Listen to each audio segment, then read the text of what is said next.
Welcome to all. आज हम लोग देखेंगे वैदिक कल्चर का अगला लेक्चर। इसके पहले के लेक्चर में हम लोगों ने बेसिकली देखा था वैदिक कल्चर का एक ओवरव्यू लिया था और हम लोगों ने वैदिक कल्चर को दो डिव कह सकते हैं दो कैटेगरी में बांटा था, दो डिवीजन किए थे हम लोगों ने। एक था अर्ली वैदिक और दूसरा था लेटर वैदिक कल्चर या लेटर वैदिक पीरियड। उसके बाद के लेक्चर में यानी कि लास्ट लेक्चर में हम लोगों ने देखा कि उनका आगमन कैसे हुआ या फिर आर्यों का आगमन कहाँ से हुआ। आज के इस लेक्चर में देखेंगे कि उनके आगमन के बाद क्या चीज़ें यहाँ पे हुई और साथ ही साथ उनका जो कह सकते हैं उनकी जो पॉलिटिकल लाइफ थी, जो उनका राजनीतिक जीवन था ऋग वैदिक पीरियड का, यानी कि 1500 से 1000 बीसी के बीच में, उसको हम लोग देखने की कोशिश करेंगे। तो जब उनका यहाँ पे आगमन हुआ तो यहाँ पे कॉन्फ्लिक्ट शुरू हुआ, एक संघर्ष की शुरुआत हुई, क्योंकि यहाँ पे ऑलरेडी पहले से कुछ ट्राइब्स रह रही थी, कुछ कबीले ऑलरेडी यहाँ पे मौजूद थे।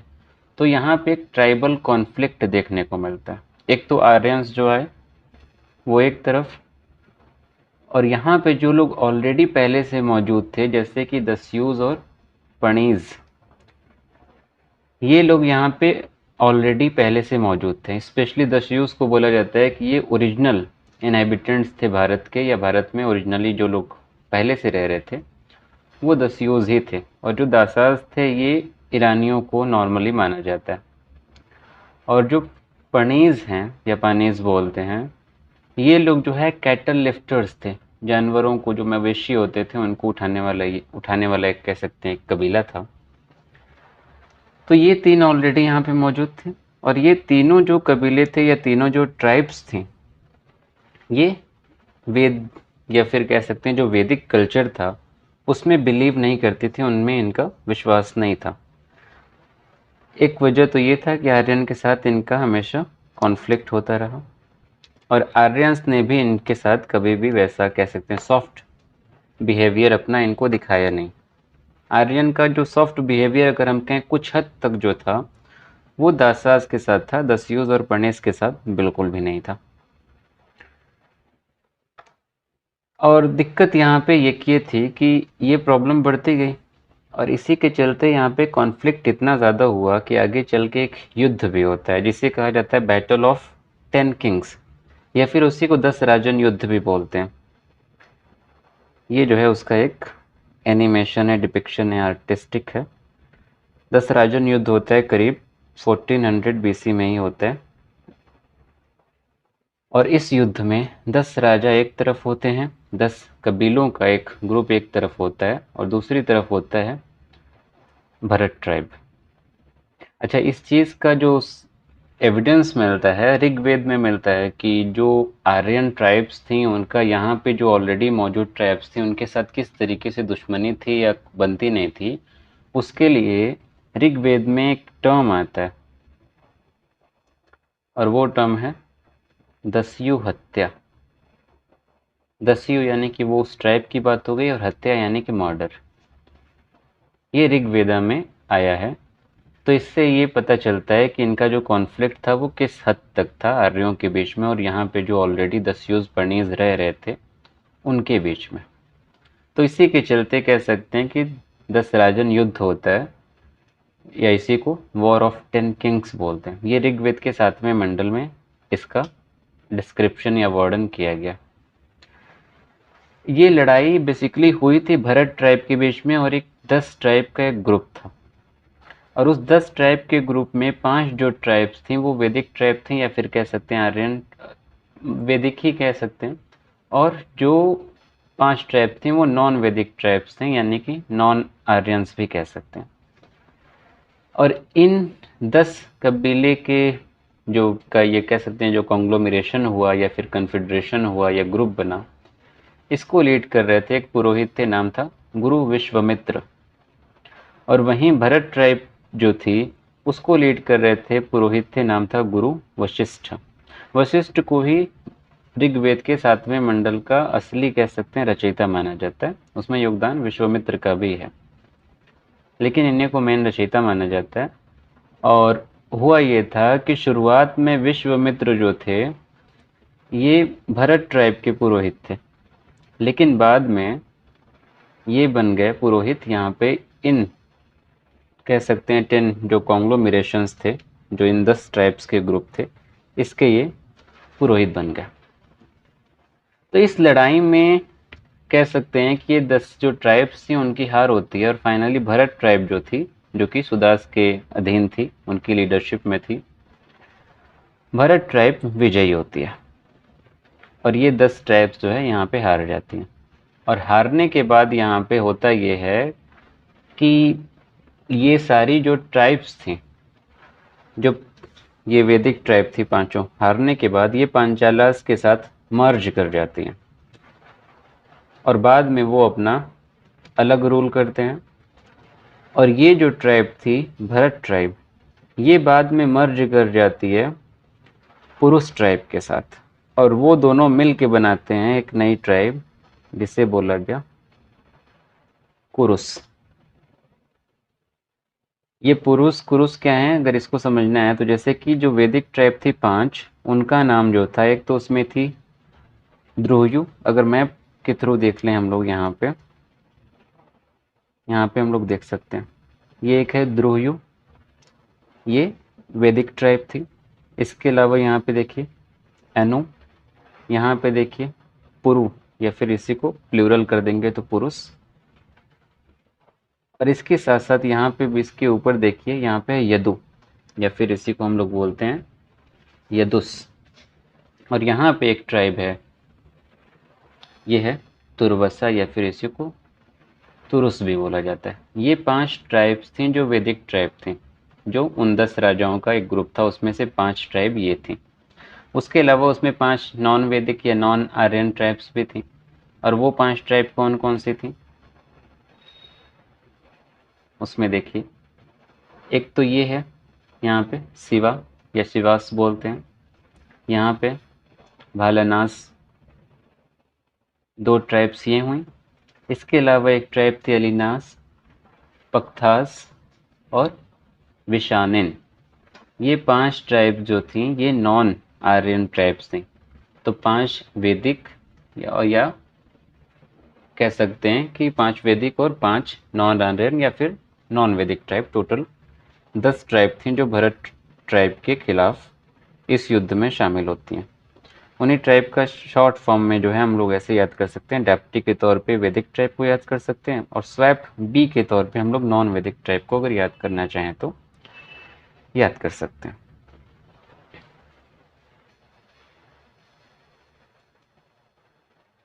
इसके अलावा इनकी पॉलिटी के बारे में हम लोग डिस्कशन करेंगे, इनकी पॉलिटिकल लाइफ कैसी थी वो हम लोग देखने की कोशिश करेंगे, इनका राजनीतिक जीवन कैसा था। अच्छा, एक चीज़ ये भी है कि जो वशिष्ठ थे, गुरु वशिष्ठ जो पुरोहित थे, ये पुरोहित थे भरत ट्राइब के। और इनको जैसा कि अभी हम बताया कि ऋग्वेद के 7वें मंडल का रियल कह सकते हैं कि चीफ, रियल का मतलब चीफ रचयिता या ऑथर माना जाता है। इन्हीं गुरु वशिष्ठ को जो वेदांत फिलॉसफी है उसका कह सकते हैं कि पहला ऋषि माना जाता है इनको। जो वेदांत फिलॉसफी है, वेदांत स्कूल ऑफ फिलॉसफी जो आदि शंकराचार्य ने दिया 7वीं 8वीं शताब्दी में, उनके पहले ऋषि को मतलब उनका उसका जो पहला ऋषि माना जाता है वो गुरु वशिष्ठ को ही माना जाता है। तो आते हैं हम लोग जो है अब उनकी पॉलिटिकल लाइफ पे या राजनीतिक जीवन पे। तो उनकी पॉलिटिकल लाइफ जो है बहुत ज़्यादा बेहतर नहीं थी, क्योंकि आफ्टर ऑल जो है, बेहतर का मतलब कुछ वैसा संघर्ष नहीं था, युद्ध वगैरह तो होते ही रहते थे, बट फिर भी सिस्टमेटिक बहुत हद तक थी।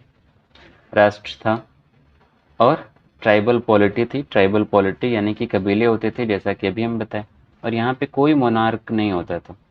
जैसे राजतंत्र होता है वैसा कोई राजतंत्र जैसा सिस्टम नहीं होता था।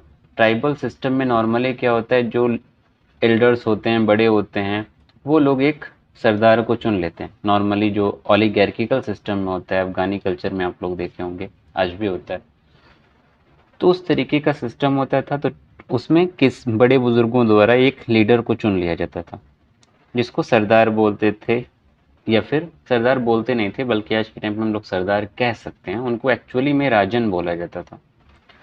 राजन जो है वो उस ट्राइब का चीफ होता था, और उनका जो नेचर होता था वो नॉर्मली घूम फिर के ही सारी ट्राइब्स अपनी ज़िंदगी गुजारती थी, नोमैडिक होते थे अर्ली वैदिक कल्चर में। और इनका कोई टेरिटोरियल कॉन्सेप्ट नहीं होता था। जैसे कि राजा होते हैं, साम्राज्य उनका होता है, और साम्राज्य की एक निश्चित या साम्राज्य का एक निश्चित भूभाग होता है, उसकी एक डेफिनेट टेरिटरी होती है, उसकी एक बाउंड्री होती है।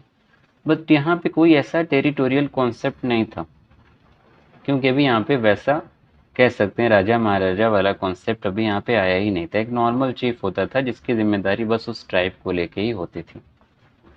तो वैसा उस टाइप का कोई सिस्टम नहीं था, तो टेरिटोरियल कॉन्सेप्ट यहाँ पे देखने को नहीं मिलता है। दूसरी चीज़ ये कि वो जो ट्राइब होते थे या राष्ट्र कह लीजिए, उसमें क्या होता था, उसमें कई यूनिट होती थी। जो सबसे बड़ी यूनिट होती थी वो होती थी जन। और जन होता था ये कई सारे विस का ग्रुप होता था। और विस क्या होता है, विस जो है कई सारे गांव का या ग्राम का एक ग्रुप होता था। और जो ग्राम है यानी कि एक गांव की बात हो रही है, और वो ग्राम जो है कई सारे कुल से मिलकर बनता था, यानी कि फैमिली। तो अगर नीचे से ऊपर जाएं तो एक फैमिली हो रही है, और फैमिली जो है जहाँ पे भी है कई सारी फैमिलीज हैं, तो उसमें एक गांव बन गया, और फिर कई सारे गांव को या ग्राम को मिला के एक विस बन गया। और फिर एक विस के कह सकते हैं कलेक्शन को, जो टोटली फिर ओवरऑल पूरी टेरिटरी बन के तैयार होती है, उसको बोला गया जन या जना। अभी जनपद नहीं बना, जनपद बाद में बनता है, अभी यहाँ तक जना ही होता था अर्ली वैदिक पीरियड में। तो जो कुला का या कुल का जो हेड होता था फैमिली का, उसको बोलते थे कुलापा। और जो ग्राम का हेड होता था, मुखिया होता था, उसको बोलते थे ग्रामिणी। जो विस का होता था उसे बोलते थे विस्पति। और जो जन का यानी कि वो पूरी ट्राइब का जो मुखिया है उसको बोलेंगे राजन, या फिर गोमत गोपति जनस्य गोपा भी बोलते थे। इन सारी बातों का कनेक्शन यहाँ पे गाय से है, गो गो आया है। तो उस टाइम पे गाय बहुत इंपॉर्टेंट थी, तो इस वजह से बहुत सी चीज़ों में गाय या गो का जो है जिक्र देखने को मिलता है। दूसरी चीज़ ये है कि राजन ही सबसे ऊपर है, क्योंकि जना जो है सबसे बड़ी यूनिट है, और उस जना का हेड जो है वो कौन है, राजन है। तो राजन ही वहाँ का मुखिया हुआ। तो राजन के काम क्या होते थे, राजन की ड्यूटी क्या होती थी। राजन की ड्यूटी पहली तो ये कि अब एक ट्राइब का अगर वो मुखिया है, अगर वो चीफ है, तो उस ट्राइब की सिक्योरिटी, उस ट्राइब में जो कुछ भी हो रहा है वो सब राजन की जिम्मेदारी होगी। उस ट्राइब का अगर कोई युद्ध भी हो रहा है तो उस युद्ध को भी राजन ही लीड करेगा, क्योंकि वही चीफ है। और युद्ध जीतने के बाद क्या होता था, जो भी संपत्ति लूटी जाती थी, जो भी खजाना वगैरह वैसा उस टाइम वो होता नहीं था, बट आफ्टर ऑल युद्ध हो रहा है तो जो भी मिलता है सामान, उसको बोलते थे वॉर बूटी या वॉर स्पॉयल्स बोलते थे। तो जितना युद्ध हो रहा है तो युद्ध में से उसे वॉर बूटी लानी होती थी, ये भी राजन का धर्म होता था। और उस वॉर बूटी को ला के उसको डिस्ट्रीब्यूट करना होता था, बांटना होता था, और उसका ज़्यादा हिस्सा ब्राह्मणों को दिया जाता था और फिर बाकी मेंबर्स को दिया जाता था। इसके साथ साथ जो भी उस ट्राइब में, उस कबीले में बलि दी जाती थी, वो बलि भी राजन देता था, पूरी कबीले के बिहाफ पे, पूरी ट्राइब के बिहाफ पे। और most importantly, last but not least, जो भी सोशल ऑर्डर्स हैं, लॉ एंड ऑर्डर है वो उस ट्राइब का, वो भी राजन की ही ड्यूटी होती थी। लेकिन ये सारे काम जो है राजन अकेले नहीं कर सकता था। उसकी मदद के लिए यहाँ पे कई सारे ऑफिशियल्स होते थे, जैसे कि पुरोहित। जैसे कि अभी दो पुरोहित का हम नाम बताए, वशिष्ठ का और विश्वामित्र का। तो ऐसे पुरोहित होते थे जो बिल्कुल राजन के कह सकते हैं दाएं बाएं हाथ होते थे। इसके अलावा सेनानी होते थे, वृषपति होते थे, स्पाज होते थे। सेनानी होते क्या थे, सेनानी, अच्छा एक चीज़ ये कि अगर रैंकिंग देखनी हो तो पुरोहित पहले पे आते थे, सेनानी दूसरे पे आते थे, उसके बाद बृहस्पति और स्पाज वगैरह आते थे। तो सेनानी का नॉर्मली काम होता था कि अगर युद्ध वगैरह लड़ना है तो जो फाइटर्स हैं, जो सैनिक हैं, उनको इकट्ठा करने का काम सेनानी का होता था। और उनको हथियार वगैरह मुहैया कराना, कैसे क्या करना है और किस तरीके से वो राजन की कमांड में रहेंगे, ये सारी देख रेख सेनानी करता था। यहाँ पे कोई स्टैंडिंग आर्मी नहीं थी कि सेना तैयार खड़ी है, जब युद्ध होना हो हुक्म दिया सेना तैयार हो गई, ऐसा नहीं होता था। लोगों को बुलाना पड़ता था, इकट्ठा करना पड़ता था। तो कोई भी कह सकते हैं कि स्टैंडिंग आर्मी यहाँ पे नहीं होती थी। इसके अलावा व्रजपति की अगर बात की जाए तो व्रजपति जो है ये मुखिया होता था, हेड होता था पास्चर लैंड्स का, जो चरागाह होते थे उसका लैंड होता था, मतलब उसका ये पास्चर लैंड का मुखिया होता था। और ये जब भी युद्ध होना होता था तो ये सभी कुलापास से, यानी कि जो फैमिली का जो हेड होता था उससे कांटेक्ट करता था और सभी फैमिलीज में से कुछ लोगों को मांगता था जो युद्ध में शामिल हो सकें, फाइटिंग ग्रुप्स में शामिल हो सकें। और जो लोग शामिल नहीं होना चाहते थे या जो फैमिलीज अपने बेटे बेटियों को या जिसको भी शामिल होना है, अगर वो लोग नहीं भेजते थे तो ये बृहस्पति जो है उनके मवेशियों को, उनके जानवरों को चरागाह में चरने के लिए परमिशन नहीं देता था। तो ये अच्छा, स्पास जो है, स्पास एक तरीके से कह सकते हैं एस्पियोनेज सिस्टम था, जासूसी का सिस्टम होता था। तो ये एक तरीके से स्पाइज होते थे, जासूस होते थे। तो ये इतने लोग होते थे राजन की मदद करने के लिए। दूसरी चीज़ ये है कि राजन की जो पोजीशन होती थी, जो उसका पद होता था, वो नॉर्मली हेरिडिटरी होता था, आनुवांशिक होता था। लेकिन यहाँ पे प्राइमोजेनाइचर का सिस्टम नहीं दिखता था। प्राइमोजेनाइचर का मतलब होता है कि फादर की डेथ के बाद जो बड़ा बेटा है वही अगला रूलर बनेगा। तो यहाँ पे ऐसा प्राइमोजेनाइचर का सिस्टम देखने को नहीं मिलता। अच्छा, एक दूसरी चीज़ ये है कि वॉर में इनके यहाँ वेपन्स क्या क्या होते थे, तो कोई वैसा तोप वगैरह तो होती नहीं थी। तो वॉर्स में इनके यहाँ बोज एंड एरोज होते थे, धनुष बाण होते थे, लेंसेज होते थे, स्पीयर्स होते थे। स्पीयर्स भाला को बोलते हैं, स्वॉर्ड्स यानी कि तलवारें वगैरह इनके यहाँ होती थी। इसके साथ साथ ये लोग कोट ऑफ मेल भी यूज़ करते थे और हेलमेट यूज़ करते थे, रिस्ट गार्ड्स यूज़ करते थे। कोट ऑफ मेल का मतलब जो है एक वो होता है, अगर आप लोगों ने कोई युद्ध वगैरह देखा होगा तो जो सैनिक होते हैं वो जाली जैसा अपने ऊपर पहनते हैं, मेटल का बना होता है, जिससे उनको सुरक्षा मिलती है। तो इन सारी चीज़ों का इस्तेमाल यहाँ पे देखने को मिलता है। इसके अलावा यहाँ पे कुछ असेंबलीज भी होती थी। टोटल यहाँ पे 4 असेंबलीज होती थी अर्ली वैदिक कल्चर में, उसमें भी होती थी, लेकिन उसमें जाके लेटर वैदिक कल्चर में क्या हुआ, थोड़े चेंज आ गए थे। लेकिन यहाँ पे प्रॉपर 4 देखने को मिलती हैं और बेहतर तरीके से यहाँ पे ऑर्गेनाइज्ड थी। पहली जैसे कि सभा होती थी, गणना होती थी, समिति होती थी और विदत।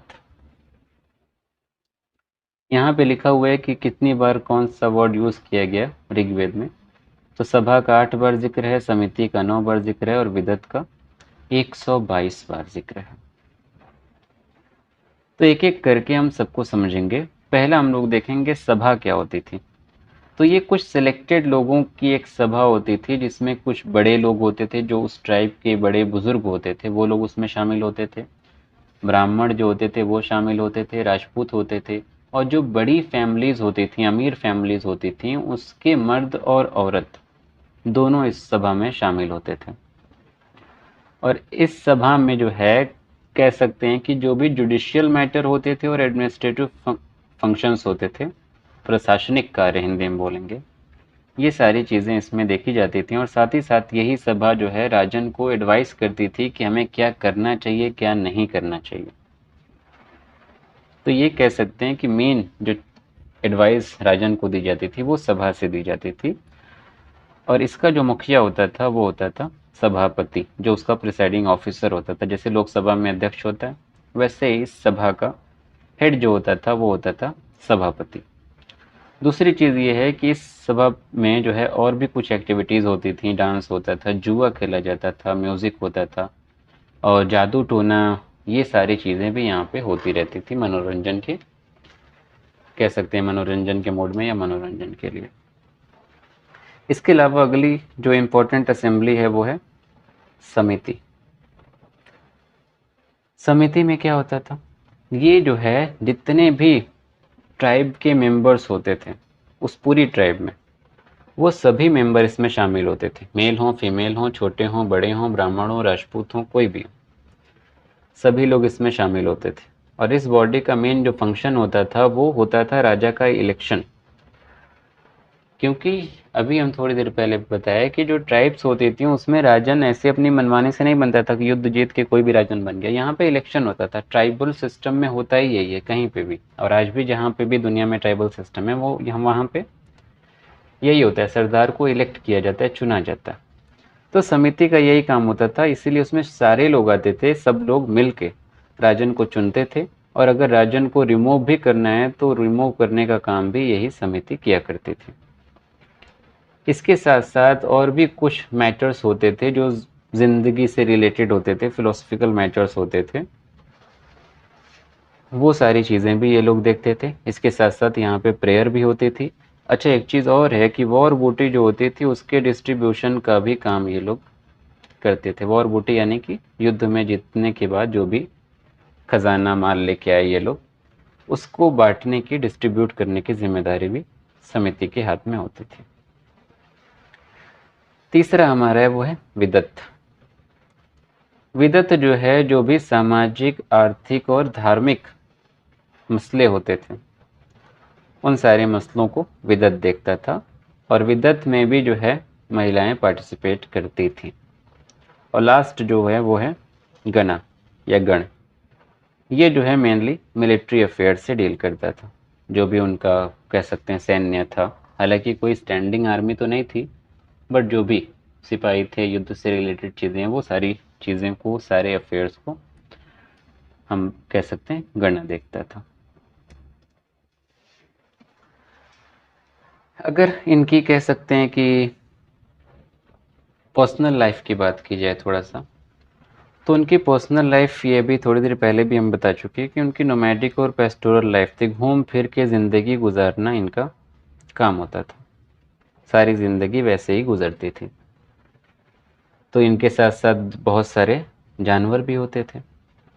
और जानवर होते थे तो इसका मतलब यहाँ पे एनिमल हस्बेंड्री होती थी, पशुपालन भी होता था। और इस पशुपालन की वजह से वो लोग एग्रीकल्चर पे भी फोकस कर रहे थे। हालांकि बहुत बेहतर एग्रीकल्चर नहीं था, बट हाँ एग्रीकल्चर यहाँ पे देखने को मिलता है, क्योंकि इनको अलग अलग सीजन्स के बारे में, मौसमों के बारे में जानकारी थी। और अलग अलग सीजन्स और मौसमों के बारे में जानकारी होने का मतलब कि एग्रीकल्चर में क्या होना चाहिए, नहीं होना चाहिए, वो सारी चीज़ें बहुत हद तक इनको पता थी। और एग्रीकल्चर में जो टूल्स इस्तेमाल किए जाते हैं उनका भी कहीं ना कहीं जिक्र आता है, जैसे कि हल खेत में इस्तेमाल किया जाता है ना, इसके अलावा लंगल का जिक्र आता है, सिरा का जिक्र आता है, और कुदाल का जिक्र आता है। कुदाल के लिए वर्ड आता है यहाँ पे, वो है खनित्र। इसके अलावा उर्वरा का जिक्र आता है, इसके अलावा जिक्र आता है पार्जन्य। ये सारे जो वर्ड्स का जिक्र मिलता है, ये सारे वर्ड्स जो है ऋग्वेद में देखने को मिले। इसका मतलब अर्ली वैदिक जो पीरियड था या ऋग्वेदिक जो पीरियड था उसमें खेती ये लोग करते थे। और सिर्फ ना केवल टूल्स बल्कि इसके साथ साथ कुछ क्रॉप्स के भी नाम मिलते हैं, जैसे कि बार्ले का जिक्र आता है। और इसके अलावा गेहूं का भी जिक्र आता है, हालांकि उसमें बहुत श्योरिटी नहीं है, बट गेहूं के लिए यहाँ पे जो टर्म यूज़ किया गया वो धन्य, और मोस्ट प्रोबेबली ये गेहूं ही था। और जो इनका खेती करने का जो तरीका होता था वो नॉर्मली झूम कल्टीवेशन पे आधारित होता था। झूम कल्टीवेशन का मतलब होता है कि एक जगह खेती की, फिर उस खेत को जला के वो दूसरी जगह शिफ्ट हो जाते थे। और जब तक वो लोग वहाँ पे रहते थे, या 5 साल 2 साल जितना भी, तब तक वो जिस खेत को जलाया गया उसकी फर्टिलिटी जो है, उर्वरकता वापस आ जाती थी। और फिर वापस कभी उधर शिफ्ट होते थे तो फिर से उस पर खेती करते थे, और जब इस पे आते थे तो पीछे वाले को फिर जला देते थे। ये आज भी बहुत सी जगह पे प्रैक्टिस किया जाता है। तो ये लोग जो खेती करते थे वो झूम कल्टीवेशन पे आधारित होती थी। दूसरी चीज़ ये कि गेहूं का नाम तो मिलता है, लेकिन यहाँ पे धान की खेती का कोई एविडेंस नहीं मिलता है। इसके साथ साथ कह सकते हैं कि खेती के साथ साथ ये लोग शिकार भी करते थे, फ्रूट गैदरिंग भी करते थे, फ्रूट्स इकट्ठा वगैरह करते थे, हनी कलेक्शन भी साथ में ये लोग किया करते थे। अच्छा, एनिमल हस्बेंड्री की जो हम बात कर रहे थे, एनिमल हस्बेंड्री में जो है गाय की बहुत इम्पोर्टेंस थी यहाँ पे, क्योंकि बहुत से जो वॉर हुए थे वो वॉर भी गाय को लेके ही हुए थे, और उसके लिए वर्ड भी आता है गविष्ठी। यहाँ पे जितने भी वर्ड हैं सब में देखिए गाय का जिक्र है, सब में ग या गो लगा होता है। ये गविष्ठी है, गवेषणा है, गवयुत है, गोसु है।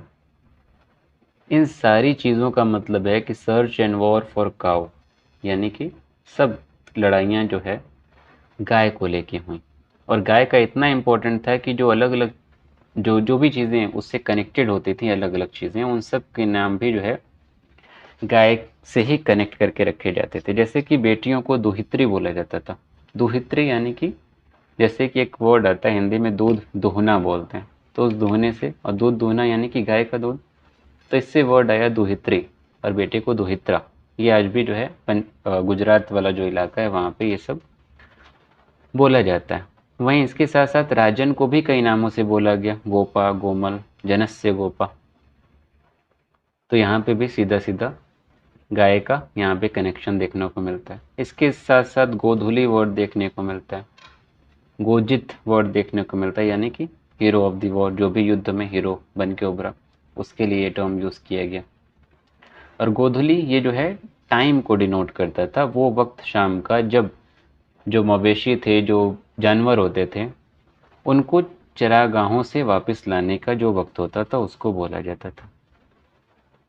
तो इस तरीके से घुमंतू घूम फिर के ज़िंदगी गुजारने वाला इनका जीवन होता था। जानवर पालते थे, खेती भी करते थे, और खेती करने का मतलब ये है कि घुमक्कड़ थे, घूमते थे, तो खेती भी उसी तरीके से होती थी। झूम कल्टीवेशन होता था, खेत को जला के वापस कहीं और चले जाते थे।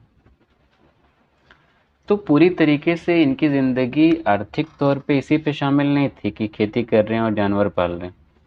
इसके साथ साथ इनकी ये इंडस्ट्रियल एक्टिविटीज़ भी कर रहे थे। इंडस्ट्रियल एक्टिविटीज़ में क्या क्या कर रहे थे ये लोग? टेक्सटाइल का बिजनेस ये लोग करते थे, जैसे कि वुलन टेक्सटाइल है, कॉटन टेक्सटाइल होती थी, या फिर एनिमल हाइड्स का इस्तेमाल करते थे, जानवरों की जो स्किन्स होती थी उसका ये लोग इस्तेमाल करते थे। इसके अलावा कारपेंट्री होती थी, बढ़ई वाला जो काम है, चैरियट मेकिंग होती थी, रथ बनाना, और नॉर्मली बोला भी जाता है कि आर्य भारत है तो रथ पे ही है। इसके साथ साथ लेदर वर्क भी यहाँ पे होता था, हालांकि बहुत लिमिटेड होता था, बट फिर भी लेदर वर्क यानी कि चमड़े का भी काम देखने को मिलता था। और इसके साथ साथ last but not least, pottery भी यहाँ पे होती थी, बर्तन बनाने का काम यहाँ पे देखने को मिलता है। यहाँ पे आई थिंक कुछ फोटोज़ देखिए, ये ग्रे वेयर है, तो ग्रे वेयर यहाँ पे देखने को मिलता था। इसके साथ साथ ऑकर कलर्ड पॉटरी भी देखने को मिलती थी, हल्का सा येलोइश जो कलर होता है वो देखने को मिलता है। और ब्लैक एंड रेड वेयर देखने को मिलता है, यहाँ पे देख सकते हैं ब्लैक एंड रेड वेयर है। और इस टाइम पीरियड में, या फिर कह सकते हैं कि जो ऋग्वेदिक आर्यंस थे, उनका जो मोस्ट फेमस जो पॉटरी रहा, बर्तन रहा, वो रहा पेंटेड ग्रे वेयर पॉटरी, जिसके लिए ये सबसे ज़्यादा फेमस रहे। अगर पेंटेड ग्रे वेयर की पिक्चर देखी जाए तो हाँ, ये है जो है बिल्कुल ग्रे है और इस पे पेंट किया गया है। तो यहाँ पे जो है पॉटरीज़ जो बनती थी, उन पॉटरीज़ में सबसे जो फेमस पॉटरीज़ होती थी अर्ली वैदिक एज में, वैदिक कल्चर में, वो यही पॉटरी होती थी। इसके अलावा ऑकर कलर्ड पॉटरी भी होती थी। तो पहला सवाल तो ये उठता है कि ऑकर होता क्या है? ऑकर कलर्ड पॉटरी एक मतलब कलर का टाइप है, जो नॉर्मली येलो से लेके, हल्का येलो से लेके जो है डीप ऑरेंज कलर के बीच का कलर होता है, उसको बोलते थे ऑकर्ड कलर्ड पॉटरी। ये कलर जो है नॉर्मली दिखता था। तो ये कह सकते हैं कि यहाँ पे ट्रेड एक्टिविटीज़ होती थी। और ट्रेड एक्टिविटीज़ की अगर बात आ रही है तो सवाल ये भी उठता है कि इनका जो एक्सचेंज का मेथड होता था वो क्या होता था, और जो ट्रेड होता था वो लोकल होता था, इंटरनेशनल होता था। तो सेकंड क्वेश्चन का आंसर ये है कि ट्रेड जो होता था वो नॉर्मली लोकल ही होता था, इंटरनेशनल ट्रेड यहाँ पे नहीं दिखता था, क्योंकि इनको कोई कैपिटलिस्ट इकोनॉमी नहीं बनानी थी। और वैसे मतलब वो कॉन्सेप्ट तो नहीं था, बट एक बात कह रहे हैं, क्योंकि इनको अपनी बस ज़रूरतें पूरा करने से मतलब रहता था। जो भी उनकी नीड्स होती थी उसको फुलफ़िल करना इनका मकसद होता था। इनको कोई धन इकट्ठा नहीं करना होता था, कोई ब्लैक मनी नहीं इकट्ठा करनी होती थी। हालाँकि यहाँ पे मनी का कॉन्सेप्ट नहीं था।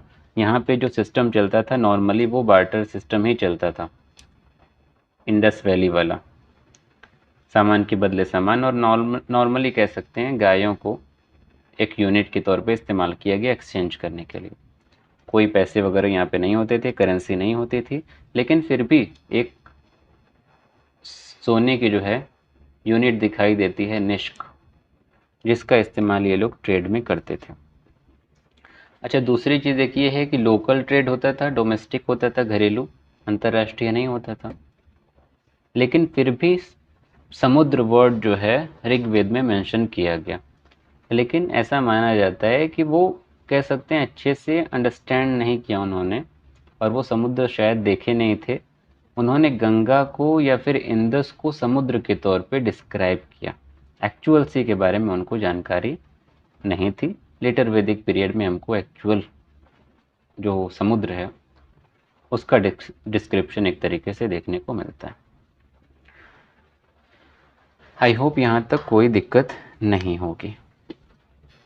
तो आज के लिए इतना ही रखते हैं। अच्छा, एक चीज़ ये देखिए, ये एक एक्सकेवेशन हुआ था भगवानपुर में। भगवानपुर जो है हरियाणा में है, और ये 13 रूम्ड मड हाउस था, 13 कमरों का एक घर है। और ये घर माना जाता है 1600 से 1000 बीसी के आसपास का है।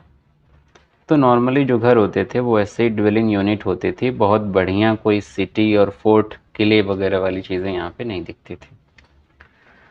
तो आज के लिए हम लोग इतना ही रखते हैं, मिलते हैं अगले लेक्चर में। अगले लेक्चर में हम लोग देखेंगे उन सामाजिक जीवन को, और साथ ही साथ उनका जो कह सकते हैं कि रिलीजियस लाइफ है, धार्मिक जीवन है, उसको देखने की कोशिश करेंगे। और उसके बाद जो लेक्चर रहेगा उसमें हम लोग लेटर वैदिक पीरियड की बात करेंगे। उम्मीद करते हैं लेक्चर पसंद आया होगा और कॉन्सेप्ट जो है क्लियर हुए होंगे। अगर कोई दिक्कत हो तो आप लोग कमेंट कर सकते हैं, और लेक्चर अगर पसंद आया तो अपने फ्रेंड के साथ शेयर करिए। Thank you.